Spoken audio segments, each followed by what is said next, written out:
Good evening, guys. Good evening. We have something really fancy going on here tonight, and I need your help because I need to know whether or not you guys can hear me well. I know you can see me because I have my phone right here so I can see what's going on, but I have to turn down the volume because if, there's a whole echo thing and I can't hear it. So I need you guys to tell me if you can hear me well or not. So please leave a comment and tell me, whether or not you guys can hear me. Please let me know because I have to, hear it from you guys. Okay, thank you, MC. You guys can hear me well. Well, today we have this fancy, different class with a lot of really cool tools. And I want to welcome everyone. We're going to start using these different tools as much as possible. And if you see a starting soon screen, it's just for a couple minutes just to invite everyone to come in, to give 2 minutes or 3 minutes for Instagram to let everyone know that the live is about to begin. And anyway, let's get started. So today we're going to talk about memes, and that memes can actually teach us a lesson or two. We can learn, we can see mistakes in memes, identify mistakes, spelling mistakes or grammar mistakes because they're very informal, We can learn cool expressions from memes, everyday idiomatic expressions or not, or something more formal too. And they are a very interesting, funny way to learn vocabulary and grammar too, why not? So today I decided to bring this lesson. It's gonna be only, me and you guys because I can see your comments too. I can read, I can see, whatever you guys tell me. And I want to ask you something before we get started. You know the little heart that is in the screen? I don't know if I'm mirrored, if it's here or here. Just hit that little heart, please, because that's like a like, the same like you leave in the feed. It's kind of like that, it works. Instagram registers how many likes we get when we broadcast live, and then we can reach more people if more people like the stream. So please leave your like, it will help us a lot. Well, let's get started. I have one message to you guys, which is about our flash course. It's gonna be available for free only until Friday the 15th of May, 11:59. That's the deadline to get the free access to the course. After you get that free access, you will keep it, don't worry. But we only gave you guys a week to do it because it's something really special that we think is going to be amazing, and we really want you guys to feel how special it is, all right? So there's that deadline. And it's about how to impress at meetings. There is tons of expressions and connectors to make yourself understood when you are at a professional meeting with a client, with your boss, with co-workers, in the academic world too, how to express your ideas well, neatly, and, in an elaborate, sophisticated way. That's, work-related, work-appropriate way.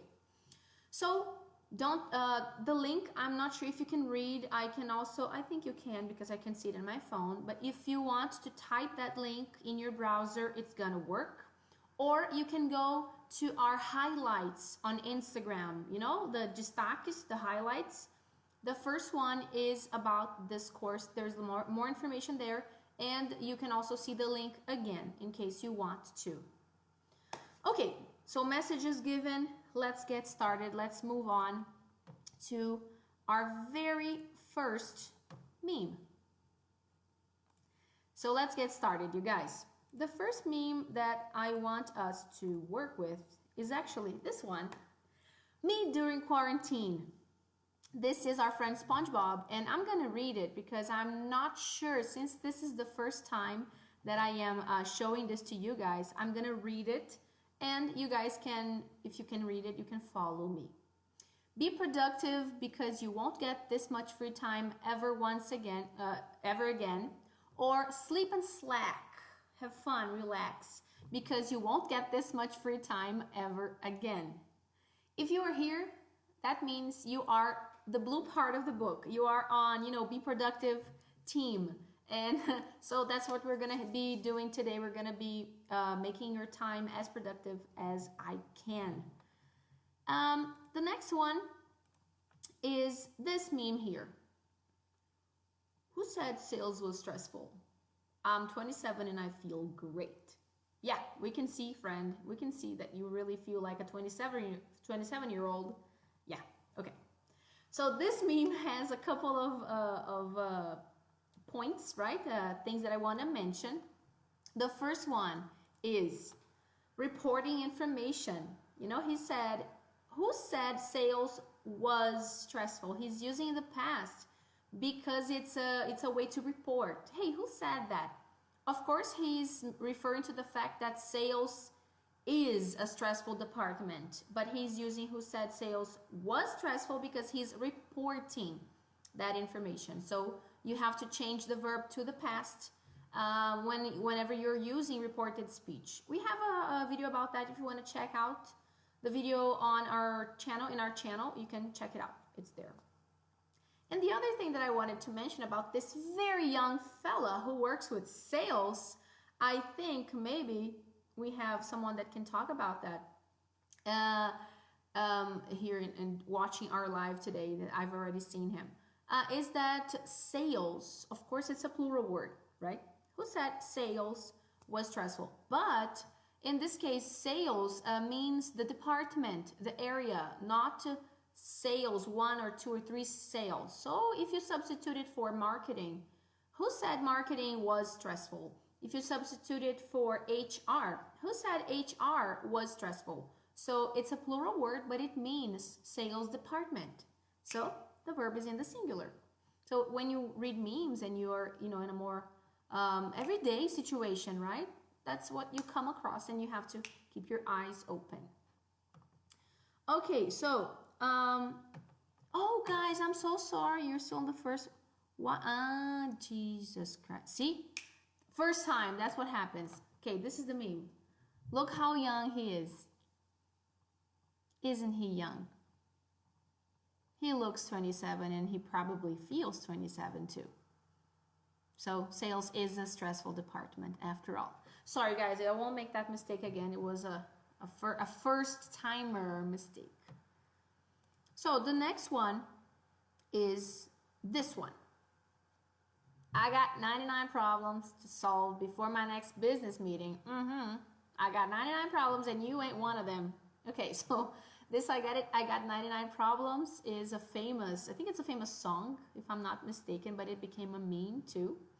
And the thing about I got is everyone uses it all the time, and there are so many details about it. The first thing that I wanted to mention, I am going to disappear now, okay, because I want you guys to see the guy, whoop, like that, okay? So I got 99 problems to solve. I got, let's go step by step. I have as a possession is a synonym of I have got. That expresses possession in the present. A lot of people get confused with I have got and I have gotten. Present perfect expresses past. Present perfect is I have gotten. I have gotten, let's say, in the sense of get, really, buy or get something, pick something up with your hand. So I've gotten myself a new camera, for example. I have bought a new camera. I've gotten myself a new camera. But that's about the past. I have got is always about the present, and it's a present possession. It's a very informal way to say, right? I have got, but remember, it's not past. It's not present perfect. I got can be the possession in the present in a very, very informal way. I removed the auxiliary have. I just say I got.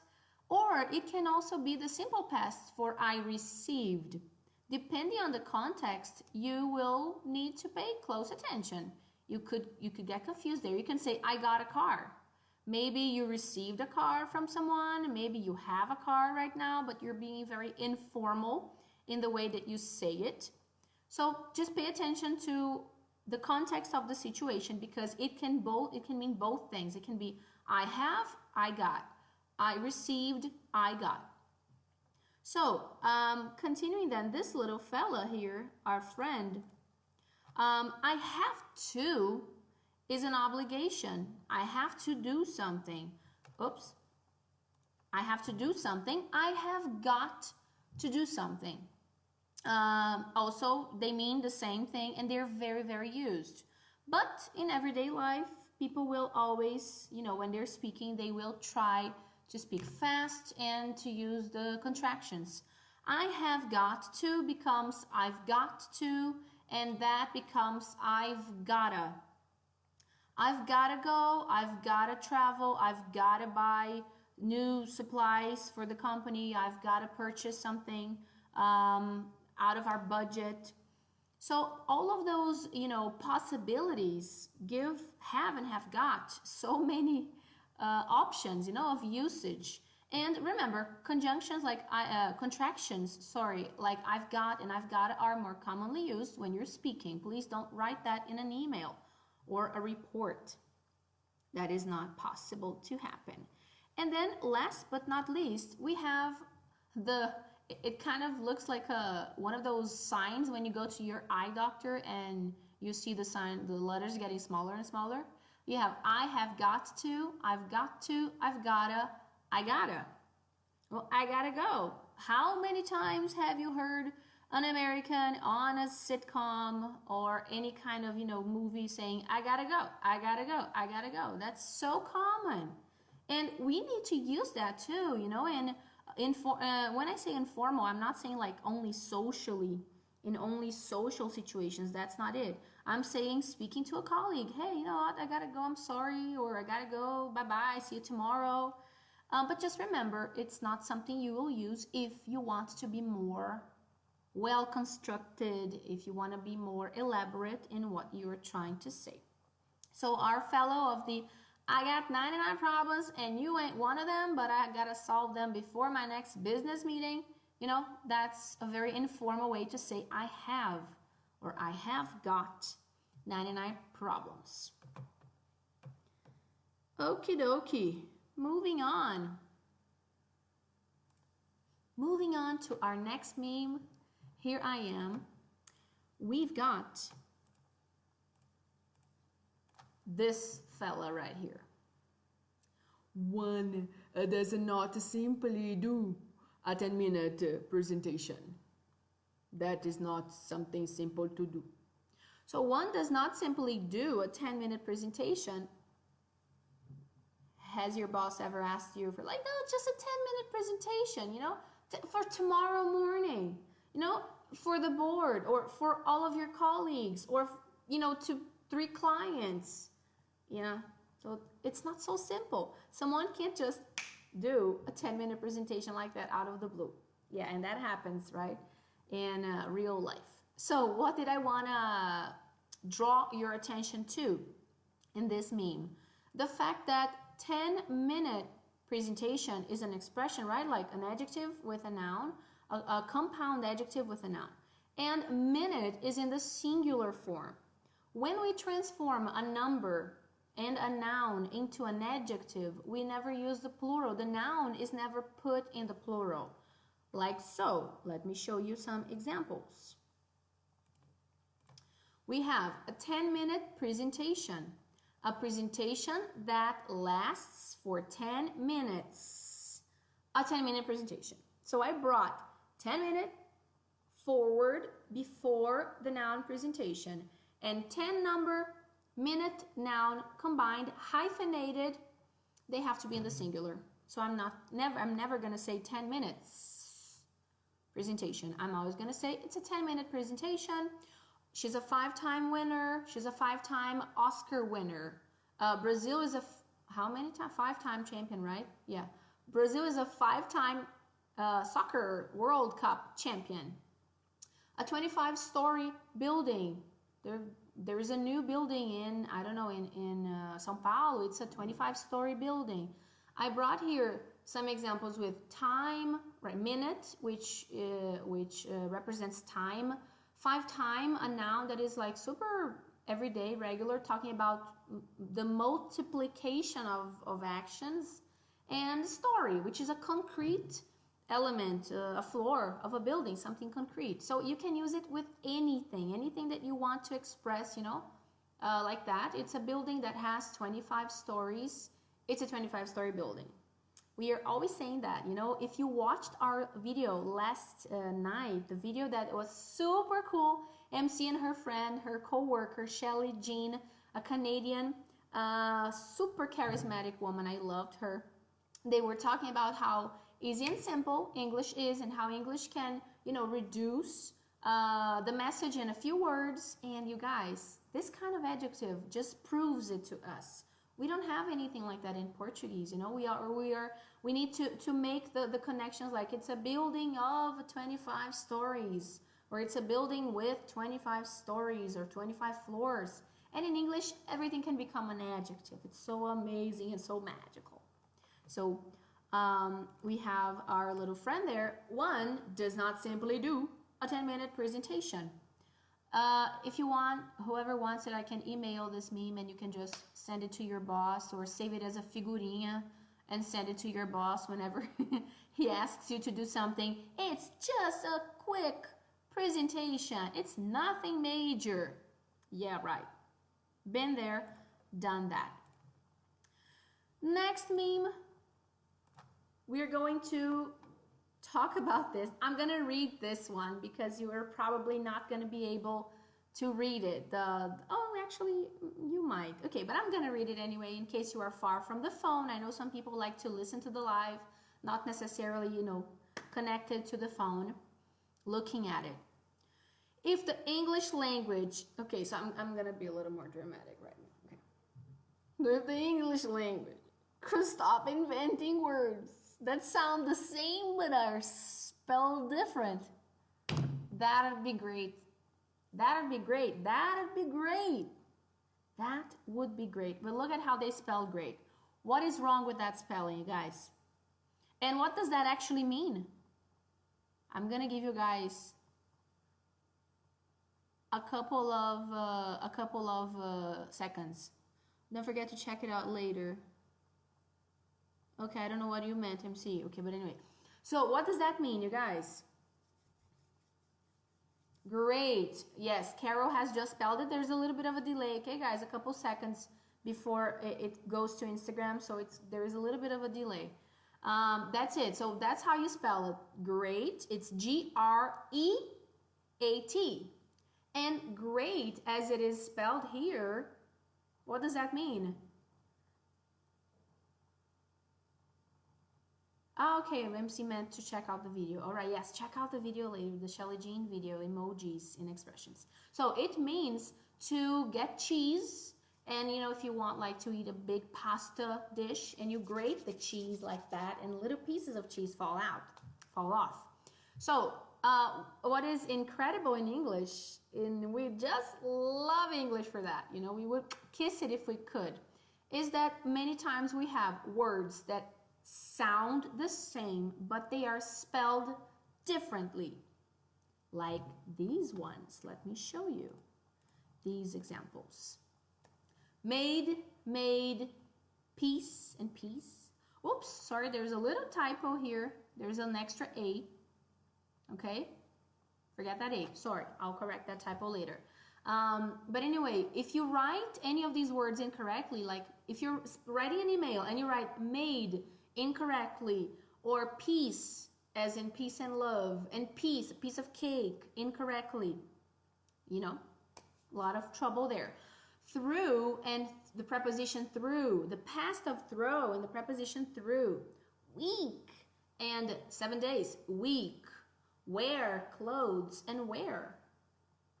Weather, as in hot, cold, humid, dry, and weather, as in substitute for if. I don't know whether I will go or not. Oh, I just wrote the same thing. Two extra A's. I'm sorry, guys. 2 extra A's. Forget the A too. So these are just some examples, all right? I wanted to show you guys a couple of words that have the same sound but different spellings. And why am I saying this? What's the point? The point is, a lot of people try to memorize the rules behind spelling or pronunciation. And to me, it feels like it's so much harder to memorize that spelling and memorize those rules than to just accept the way things are and teach your brain how the spelling is and what the word looks like. So you don't have to be memorizing rules and a lot of them and a bunch of them and memorizing the exceptions to learn spelling and pronunciation. So pronunciation especially, which is something we can practice and speak out loud, it's so much easier for the brain to register the sound and the connection, you know, between letter and sound, meaning and sound especially. And the saddest part is the opposite is also true. Look at what we have here. We have a meme that says, I want you guys to try to read it with me. I'm gonna count 3, 2, 1, and then we'll do it, okay? Let's see if you do it correctly. 3, 2, 1. Laid is pronounced like paid, but not sad. And sad is pronounced like bread, but not bead. And bead is pronounced like lead, but not lead. Amazing English. Thank you very much for that. Thank you. It just makes our lives so much more miserable. But anyway, so you guys, all jokes aside, all jokes aside, we know that it is complicated, and that's what I wanted to show you. Let me just do something here because I want you guys to keep being able to read it. Okay, so look at how the spelling is the same and the pronunciation now is different. Remember how we had examples of the same pronunciation and different spellings? Now we have the same spelling and different pronunciation. We have the opposites. And there are technical names for that kind of thing, okay? But I don't want to get technical. So laid, paid, the spelling, right? A-I-D is the same, but then you have sad, which is the opposite of say. Sad is pronounced like bread, right? With the same eh sound. Bread is not pronounced like bead, which also is, you know, ends in E-A-D. Bread, bead. And bead was supposed to be pronounced like lead. Okay, it is. But then there's another word that is spelled L-E-A-D, but it's pronounced lead, which is that metal. If you don't know what it means, it's a metal. Well, so where do the rules go? We can have some general, some more, you know, some broader rules that can be applied to many things. They can help, but don't be attached to them. You know, don't use rules as your security blanket. You know, just go beyond them. Feel the language more, practice the language in other ways, you know, in a way that you can internalize them. We can talk about some ways to do it later. And actually, every time MC and I talk about pronunciation here at Fluent, we also give tips about how to actually fix that. So check out the videos too. We have a lot of live lessons about pronunciation specifically. Check those out. Be sure to check those out too. Moving on to the next meme. I am not a huge The Office fan. I never really got to watch it. I never really took the time to, you know, sit down and watch it. I guess, I don't know why, but anyway. But I know that it is a big hit and a lot of people loved it. It was such a hit, you know, and that's Steve Carell with a meme. I changed all my passwords to incorrect. So whenever I forget, it will tell me your password is incorrect.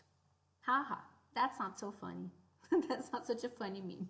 I mean, the funny thing is, you know, passwords, who has never forgotten a password? MC makes fun of me because I keep mine in a little notepad because I have different passwords for everything and because I'm scared of, you know, people stealing my passwords. And then I have a little notepad where I keep them. Yes, I'm old. So, what did I want to talk about here? What was the point of this meme?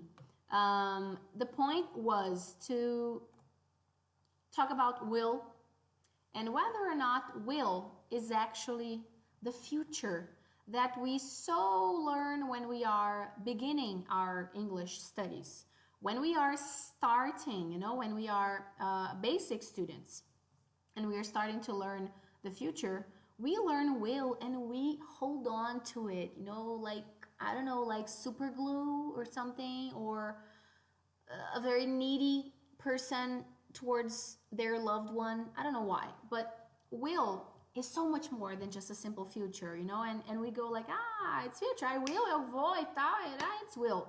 It is not. And this meme, will actually has an idea of present, and many times it does. Have you noticed that? Have you noticed that will is very often our present? Because it's not connected necessarily with the future. It's connected with decision making. It's connected with things that have a probability of happening. So in this situation, whenever I forget, it will tell me your password is incorrect. If I can just substitute this for the present. Whenever I forget, it tells me when my password is incorrect.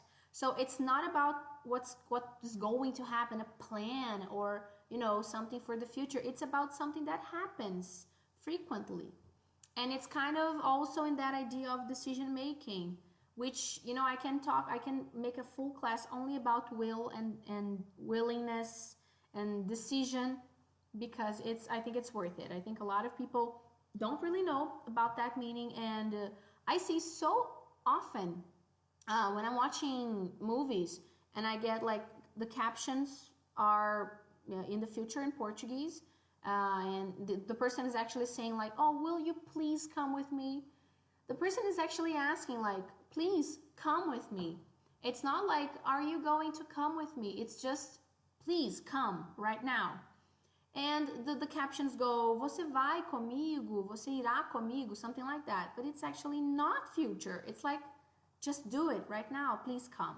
And not just with questions and requests like that, but in other cases too. So is will always future? No, it is not. This is an example of that idiomatic use of will, which is not exactly like what we think it is in Portuguese, like going to, you know, the same as going to. It is not. Okay, are you enjoying it so far? Click on the heart, leave a comment. I'm having so much fun with this, all this technology here, you know, all this. Okay. Next one, guys, this is the last one that we have. You guys know that our classes are 30-minute long. They are what? 30-minute long. And this is the last one. Well, we have a Game of Thrones meme. Don't judge, don't kill me, don't hate me, but I don't watch Game of Thrones. I don't know what it is about. I mean, I know what it is about, but it never really caught me, you know, I never fell in love with it. So, but I know it's a Game of Thrones meme. Brace yourselves, the startup memes are coming. So, thanks for the heart, you guys.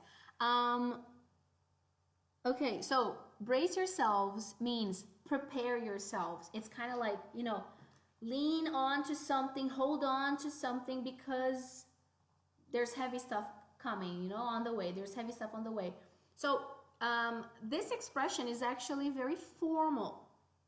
And what I wanted us to talk about, what I wanted us to reflect, is that formal can be funny too. We kind of we tend, you know, many people tend to separate the language between formal and informal. You know, it's like formal for the workplace and professional situations, and informal socially when I'm having a beer with my friends. And that's not really, you know, the world is not black and white.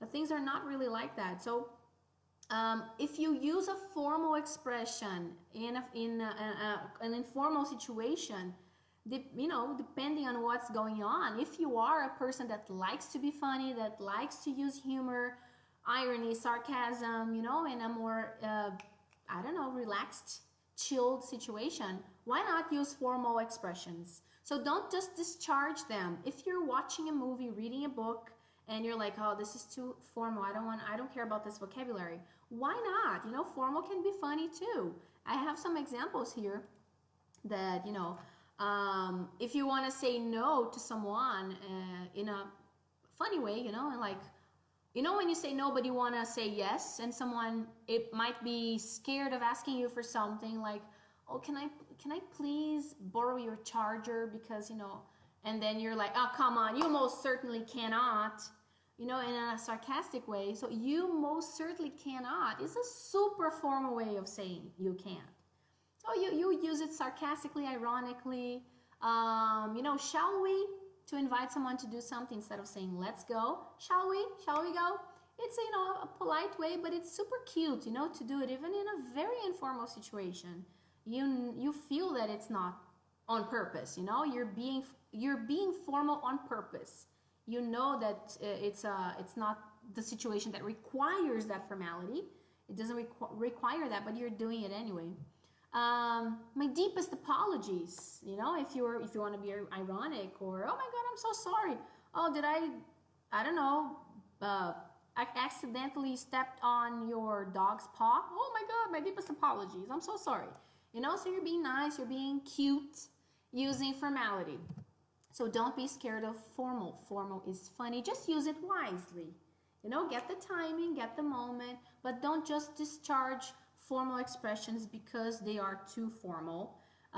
Maybe your profession doesn't require that much formality, and then you think you don't need that vocabulary. But you know what?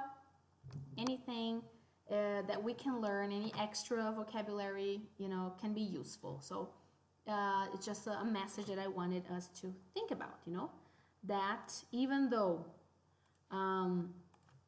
brace yourselves is a formal expression, we can even put it in a meme and be funny about it. We can have our fun with formality too.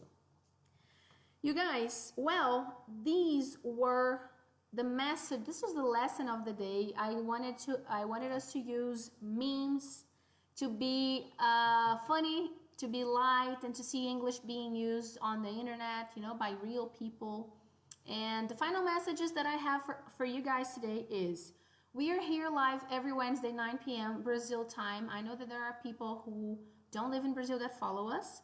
And I just wanted to tell you that we are trying, and we are working on improvements every single day, every single week. So we're gonna have different content. We want to hear from you guys. So I asked here, what do you want to see? What do you want to see in the live? Do you like more interactive live lessons here? You know, in a way that you can ask questions, in a way that you can participate. Did you like the Q&A last week? You know, would you like to come and ask me a question face to face in English or in Portuguese, guys? That's okay. It's, you know, it's all right, Portuguese or English. So and that also our free flash course, as I said at the beginning, is available until Friday, you guys. Only until Friday will you be able to get access, free access to the course. I'm gonna show it to you again because I think it's very important to do it, which is Impress at Meetings. The link is this one. It's a short link on bit.ly. Impress at Meetings. Very easy to memorize if you wanna get a screenshot of the picture and get it later, because we still can't link anything to stories. Or you can get the link on our bio, our profile, right? If you, the link is there, you can click straight and then you can get the access to our free, 100% free flash course. There are 2 lessons. Well, the first one is already there and the second one is coming up very, very soon. All right, it's going to be really cool and it's going to complement all the information that there is there already. And we have had very good feedback from the students who have gotten the access. So guys, thank you so much for watching. I don't know why Siri is trying to talk to me here. Thank you guys so much for watching. And if you like this format of live, tell us, okay? Leave it, send it to us by direct message or whatever however you want it, because this is the kind of feedback that we want from you, okay? Final messages given. Thank you guys. Have a great week. MC, you were there, my partner, always with me in the comments, because unfortunately this tool does not allow her to join in. So I had to be by myself today, but it was okay. I think it went well. And thank you guys for the patience too. You know, it was my first time using this platform, and I really hope it was cool for you. Have a great night. Have a great, sleep, great day tomorrow, and stay safe. Protect yourself from COVID, and I'll see you guys next Wednesday, 9 p.m. Bye-bye.